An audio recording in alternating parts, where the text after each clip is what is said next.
Kontrolle. Es geht immer nur um Kontrolle. Jede Diktatur hat eine Obsession. Und das war's. Im antiken Rom gab es Brot und Spiele für die Leute. Die Bevölkerung wurde mit Unterhaltung bei Laune gehalten. Aber andere Diktaturen nutzen andere Strategien, um Ideen zu kontrollieren. Das Wissen. Wie machen die das? Sie reduzieren die Bildung. Sie begrenzen die Kultur. Zensieren Informationen. Sie zensieren jede Form individueller Ausdrucksweise. Es ist wichtig, das nicht zu vergessen, dass dies ein Muster ist, das sich in der Geschichte immer wiederholt.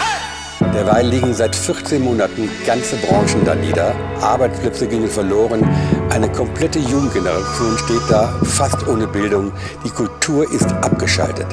Eben weil sich vor allem die Bundesregierung nahezu hysterisch allein auf den Inzidenzwert fixiert hat. Das ist Zensur durch Lärm.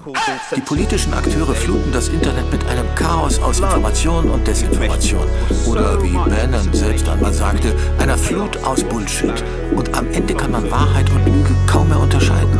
Diese Art der Zensur zielt also nicht darauf ab, den Zugang zu Kommunikation zu verringern, sondern ihn zu vergrößern. Ich mache nicht mit. Es geht nicht um Masken. Es geht nicht um Viren.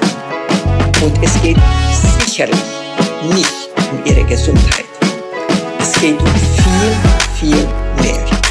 Ich habe keine Angst vor Merkel. Ich komme aus Rumänien. Ich habe Ceausescu überlebt. Wie weit ist man in Deutschland denn schon gegangen? Das muss ich nicht erwähnen.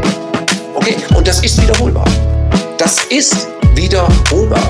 Und zwar dann, wenn die meisten einfach zugucken, parallel sagen, das werden die doch bestimmt nicht machen. Doch, weil die alle viel zu sehr in Reihe und die das tun, was von oben gesagt hat. Das ist ja ein Gehorsamsexperiment. Und ich fordere alle dazu auf, aus der deutschen Geschichte zu lernen, sagen, einen Augenblick mal, da mache ich dich mit. Ich wünsche mir, dass ich mich irre. Ich wünsche mir das. Und ich kann dieses Thema auch nicht mehr ohne Emotionen behandeln, weil was hier läuft, ist ein großes Experiment. Man spielt mit unserer Gesundheit. Und da haben wir übrigens auch das Recht zu Widerstand. Das steht uns auch im Grundgesetz. Ja? Warum? Weil unsere Gründerväter sich was überlegt haben. Falls mal jemand kommen sollte, der sich des Grundgesetzes bemächtigt und einfach sagt, außer Kraft setzt, dann haben wir nicht nur das Recht in Deutschland als Bürger, sondern sogar die Pflicht zum Widerstand. Und ab wann gilt denn das? Kriegen wir wieder einen Stempel von Angela Merkel?